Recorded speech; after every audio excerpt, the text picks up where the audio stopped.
My name is Rachel Brown, and I'm 46 years old. My husband, David, is the same age. He grew up with a silver spoon, as his father is the president of a bank. David's father, Charles Brown, the president of Brown Bank, is well known for being incredibly strict and harsh. Our marriage wasn't bad until recently. We used to go shopping together and had similar tastes, so we weren't one of those couples who constantly clashed. But then one day, David came out with this. I have a love child with my mistress, so I'm going to marry her. Actually, I never officially married you, so no need to split the assets. Now, it's time for you to leave. Seeing David so full of confidence, I burst out laughing. I couldn't stop myself. I was laughing so hard I held my stomach. David, who had been taken aback, started getting angry. What's so funny? What's got you laughing like that? Well, okay then. If that's how it is, I'll go ahead and close the $500 million account in your bank. What are you talking about?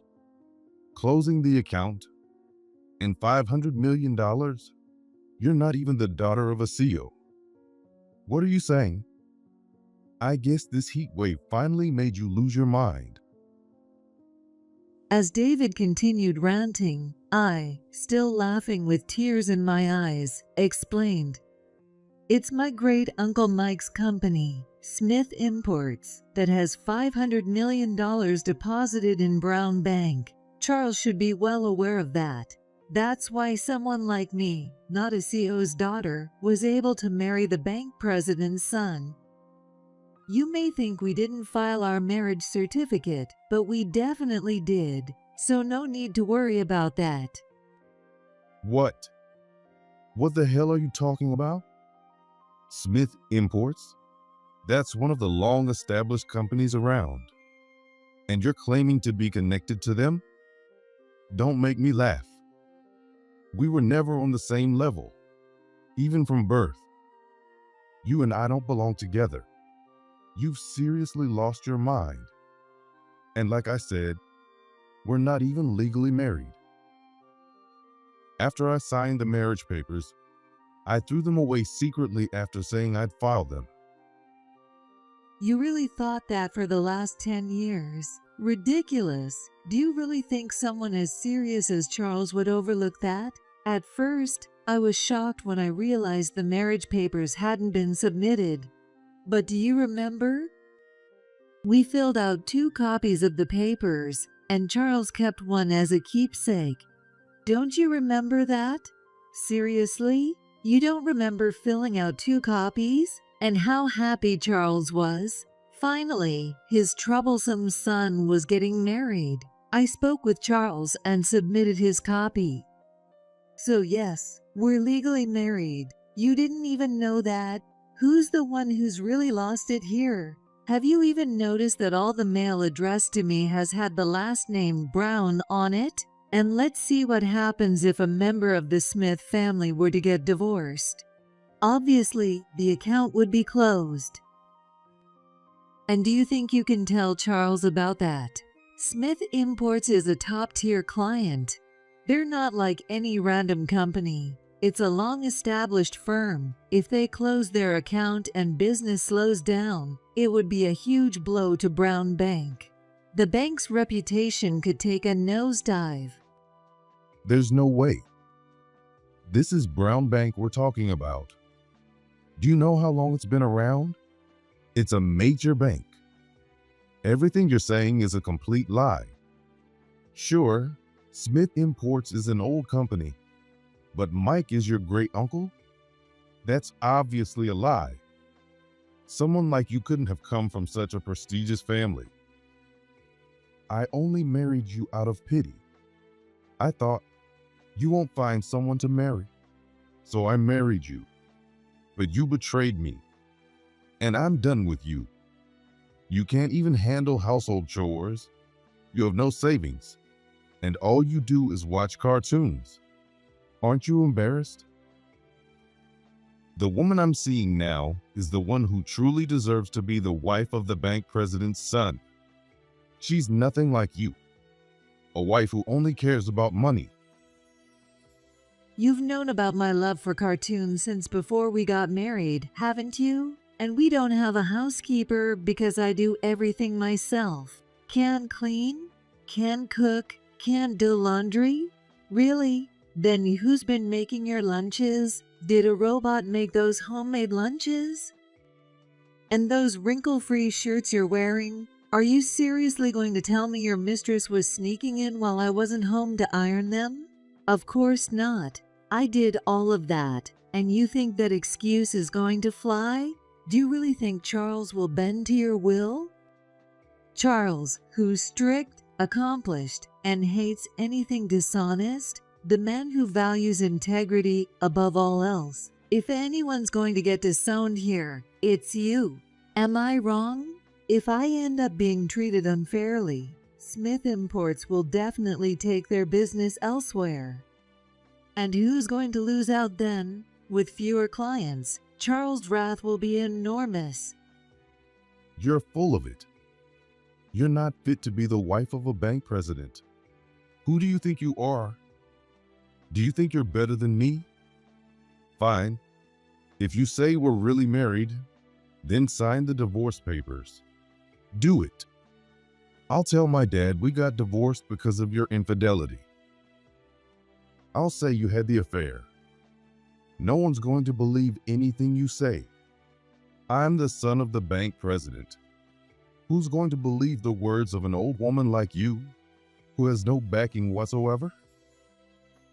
At the very least, both Smith Imports and Charles will believe me. The doorbell rings. Maybe our argument has gotten too loud and it's bothering the neighbors. I'll get it. I left the furious David behind and walked to the front door. Yes, who is it? What? When I opened the door, there stood a woman with heavy, garish makeup and a triumphant look on her face, along with a young boy who seemed to be in elementary school. The woman tried to force her way in. I was shoved and fell to the floor. Hey, who are you? Nice to meet you, Rachel the loser. Hurry up and pack your things and get out. I can't stand to look at your pathetic excuse for makeup. It's disgusting. David, I'm here. It's Victoria, and I brought our son, Thomas. We're moving in today, right? Hey, who are these people, David? Hi, my future wife. You came. Thomas, from today, you get to live with Dad. Really? I'm glad. David, who are these people? Well, aren't you scary? Just because you lost, you start yelling? What kind of example are you setting for the kid? So scary. Hey, you plain-looking lady over there. Pack your bags and get out. My mistress and our kid are here now. The least you could do is offer a drink. Where are your manners? Let me introduce you. This is my new wife, Victoria, and my son, Thomas. He's already 8 years old. I know it's been tough on him, but once you leave, everything will be settled. So get out. I love Victoria. What am I witnessing right now? A mistress? I could have handled that. But a son? And he's 8? So it was David who had the affair and a secret child, not me. Unbelievable. How could this possibly be allowed? I was furious, but it seemed like stepping back was the best move for now. Just wait, you'll see soon enough. You're the one who's going to take a huge loss and get chewed out by Charles. I went to the bedroom and packed the necessary things, like my clothes. Victoria came over with a nasty smirk on her face. Oh, Rachel the loser, do you even have a place to stay tonight? You're a failure who couldn't even have children, and yet you stuck around for 10 years. Aren't you ashamed? Well, they say some people are shameless, and you must be one of them, aren't you? Even though I didn't ask, Victoria kept throwing out her insults, one after another. I realized immediately. This woman is nasty to the core. Her makeup is caked on, and her personality is just as awful. I can't understand what David sees in her. As I finished packing my things and stepped out of the house, David followed me. What? If you have something to say, I don't want to hear it. Leave the keys. The house keys. Don't come back here again. I don't want Thomas to hear anything about affairs or mistresses. David said cruel things in such a calm tone. Instead of handing him the keys, I threw them toward the door on purpose. Hey, you. I ignored David's string of insults and left the houses. Unfortunately, my family home was pretty far away, and I didn't have my car keys. With no other choice, I called for a taxi. "Excuse me, can you take me to the station?" I took the taxi to the station and then transferred trains until I reached the closest station to my parents' place. Doesn't want the kid to hear about mistresses and affairs, and yet he's throwing his wife out of the house. I was filled with frustration as I headed toward my parents' home. Well, I say home, but it's actually a luxury high-rise right in front of the station. When I arrived at the apartment on the 45th floor, I couldn't hold back my tears any longer. I walked into my parents' home, crying the whole time. Who's there? Oh, Rachel, what happened? It's so late. Where's David? I cried in my aging mother's arms. Since my dad was also there, I explained everything that had happened. That bastard. By year 2 of the marriage, he already had a mistress and their child. We are the Smith family. He won't get away with this. That's right. We're not just any family. We're an old, respected company with responsibilities. Let's call Mike right away.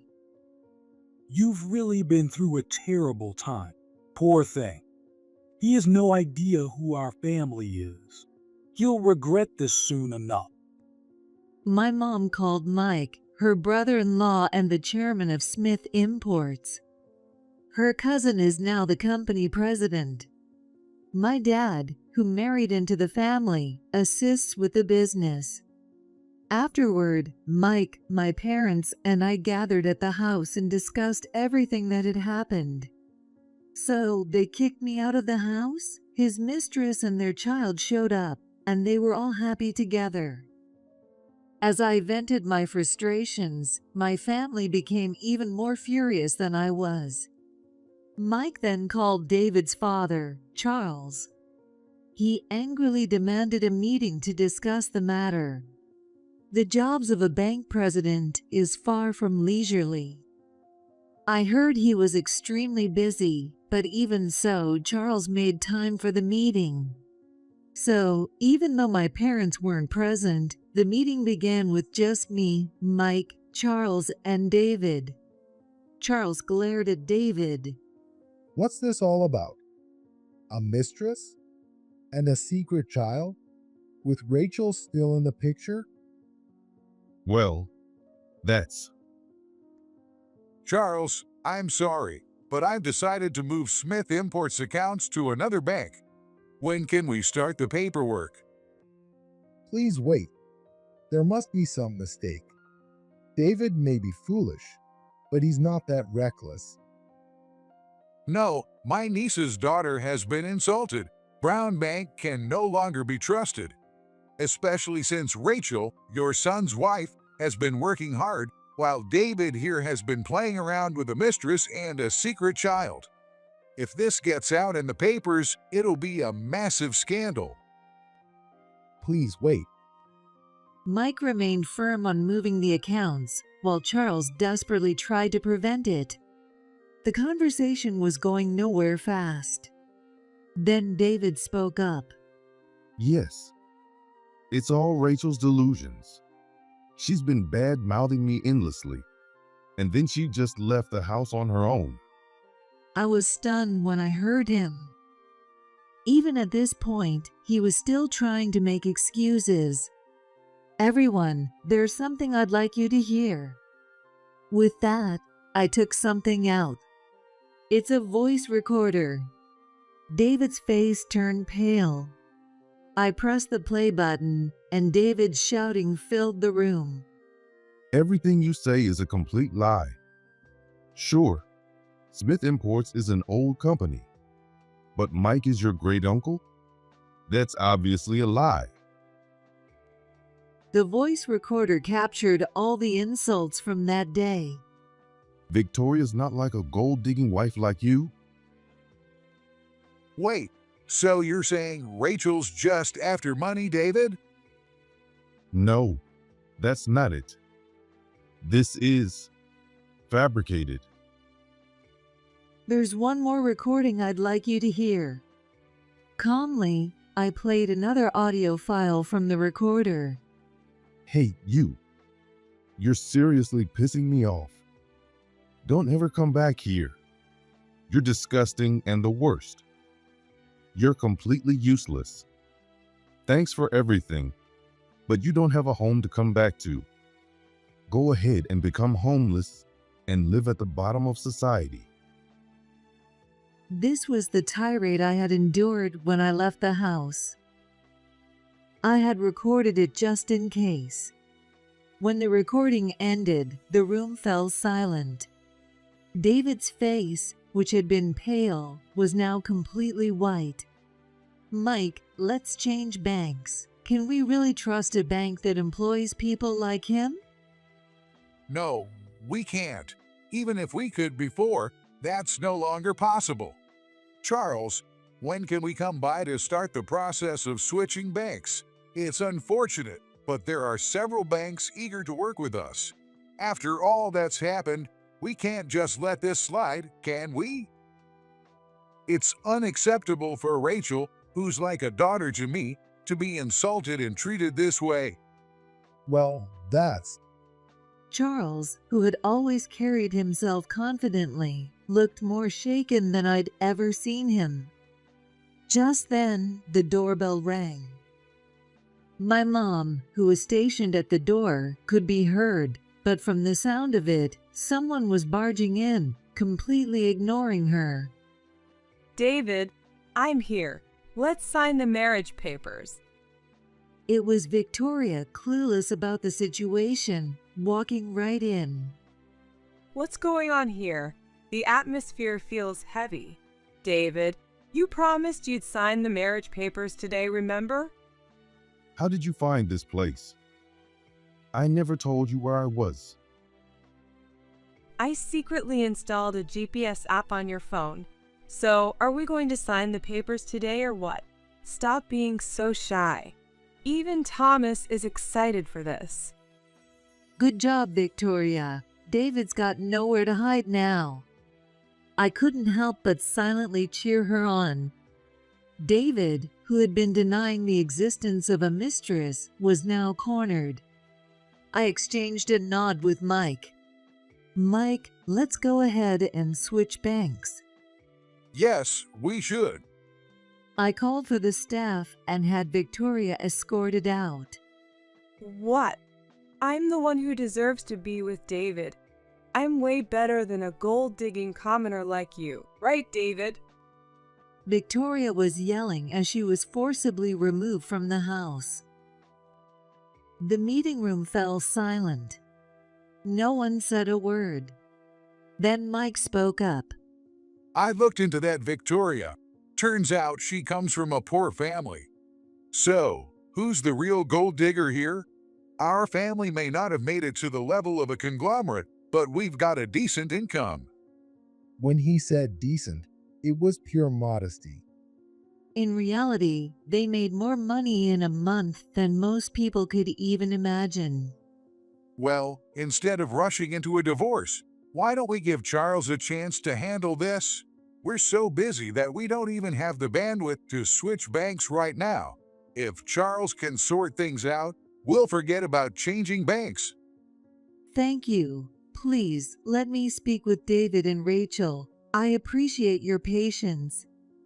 Though I was filled with anxiety, it was decided that I would return home for the time being. Still, with Charles being so strict, I didn't expect any violence. If anything happens, contact me immediately. Yes, thank you, Mike. We got into Charles' personal luxury car. For a while, the three of us, David, Charles, and I, sat in silence as the car continued to drive. The atmosphere was heavy, thick with Charles' anger and David's growing panic. You idiot. Suddenly, Charles swung the cane he had been holding and attacked David. Though the car didn't slow down, Charles never lost his balance. What love for Rachel. You went and had a mistress and a secret child. You're the lowest of the low. You insulted others while ignoring your own sins. Because of you, we nearly suffered huge losses. You'd better be thankful to Rachel, you fool. Don't tell me you forgot. Did you really think Rachel's family was just a bunch of commoners? Even though they never made it to the status of a conglomerate, they still hold immense wealth. Are you trying to sever ties with a family like that? Charles kept smacking the handle of his cane against David's face while lecturing him. It was painful to watch as David took hit after hit. Even though I was the victim here, I couldn't help but feel a little sympathy for him. In the first place, you and Rachel had an arranged marriage. It was because you were well matched that this marriage even happened. What were you thinking? I knew you liked to fool around with women, but I never thought you were this terrible. Reflect on your actions, you fool. The marriage was arranged because you were a good match, and you didn't even realize it. You're a disgrace to my family. I'm removing you from your position as the next president of Brown Bank. No, you can't. What? Even I was shocked by this. David was born and raised to be the next president of Brown Bank. Losing that position would be a significant blow. But I've been trained my whole life to be the next president of Brown Bank. What other job could I possibly take? This is too much. Please don't do this. After everything you've done, what do you expect me to say? I'll appoint one of your cousins as your successor. You almost caused catastrophic damage to the company. Cool your head a little, you idiot. Charles continued to strike David repeatedly with his cane. Despite being in a moving car, Charles maintained perfect balance, standing firmly without losing his footing. Later, I stayed at the Brown household, but David was kicked out of the houses. He tried to ask me for money, but I instructed the servants Charles had assigned to block him. I divorced David and later remarried his cousin, John. From Charles' perspective, sending me back to my family would have been too risky and damaging. Afterward, John and I got along well, but I started feeling off and decided to visit a gynecologist. You're pregnant. You're about 8 weeks along. I was shocked to hear that. I had only recently remarried John. In other words, the baby I was carrying was David's child. John and I decided to tell Charles. Normally, it would be easier to claim the baby was John's, but the timing didn't match. So, I told the truth, that the baby was David's. What wonderful news. If it's David's child, that means a legitimate heir. Let's make him the future president of the bank. Charles was thrilled about his first grandchild and began sending boxes full of toys every month. To make things even more exciting, we found out the baby was a boy. Knowing he would be raised to be the bank's heir, I felt an odd pressure. My family's company, Smith Imports, continued to grow and prosper. It kept expanding, becoming more well-known and gaining recognition internationally. As we deposited more money into Brown Bank, Charles became even fonder of me. Later, I heard from an acquaintance that David had been arrested. What? Why?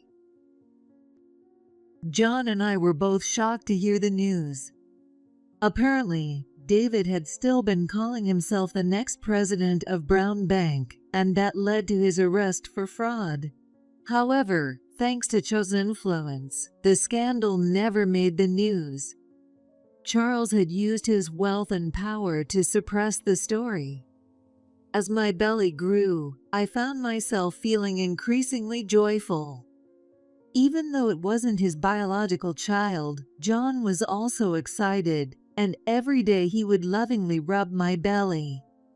Then one day, when I was about 8 months pregnant, something unusual happened. There are 3 servants in this house, all hired by Charles.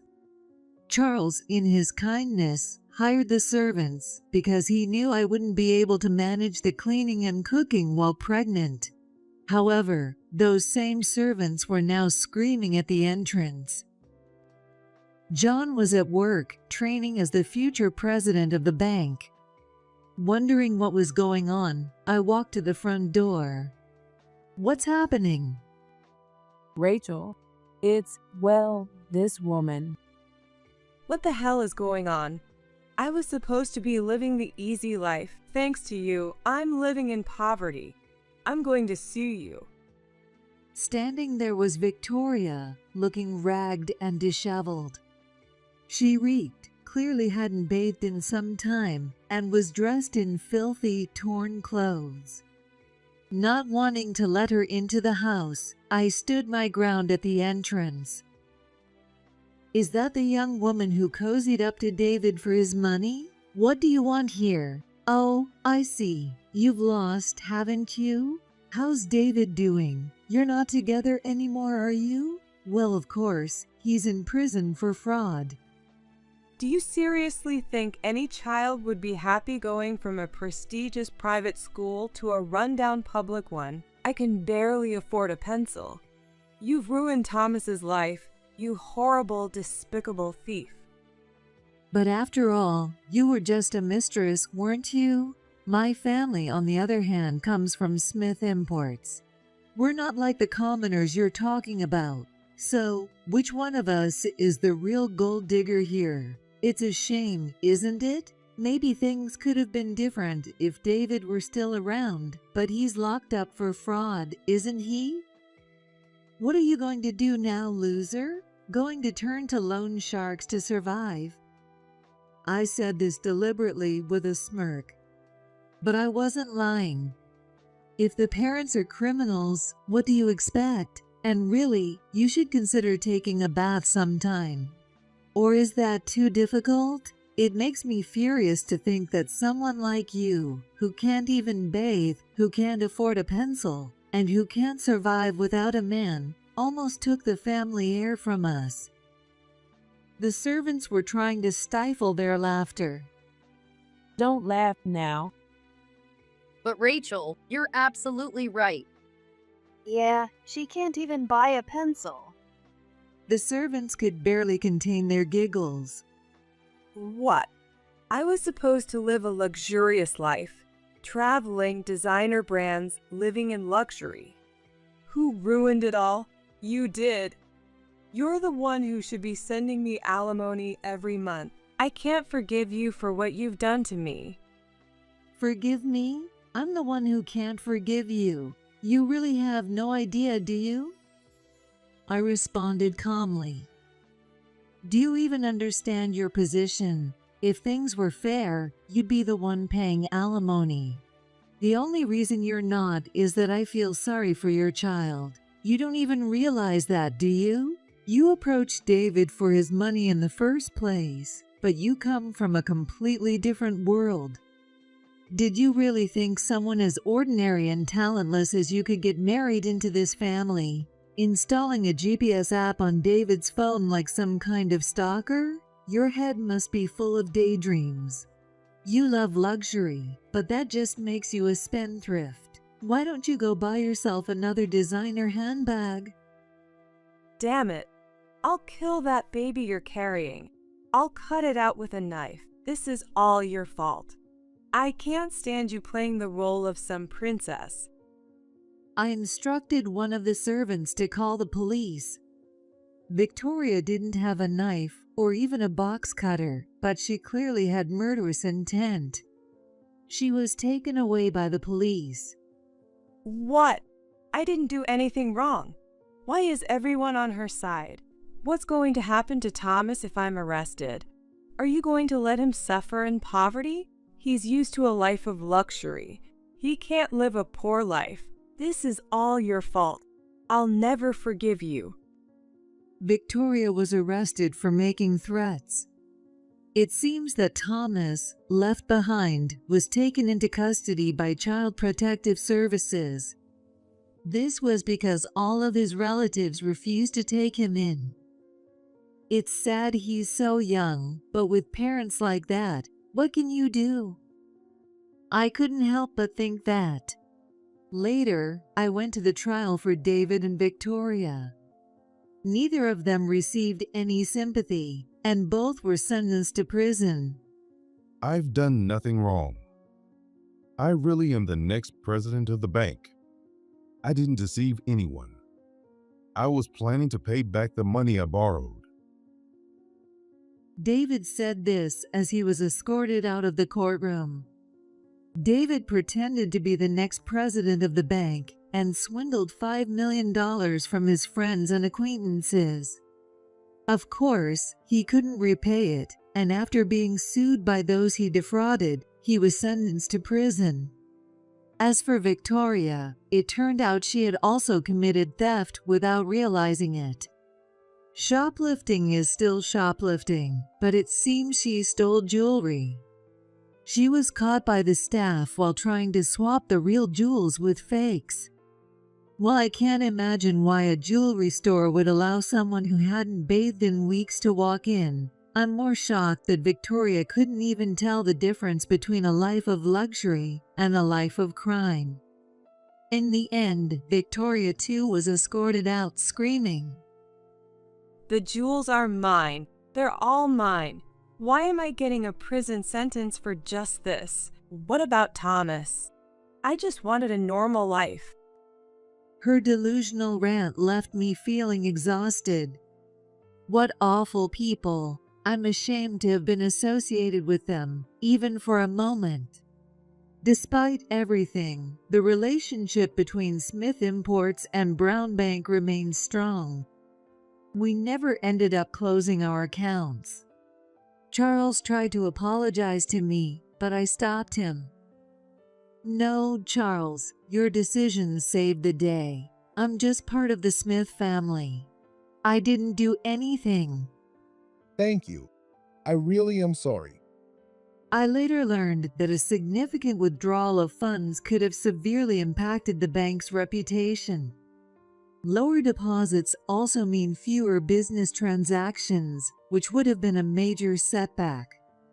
Thinking back to how desperate Charles had been, I now realize just how much pressure he must have been under at the time.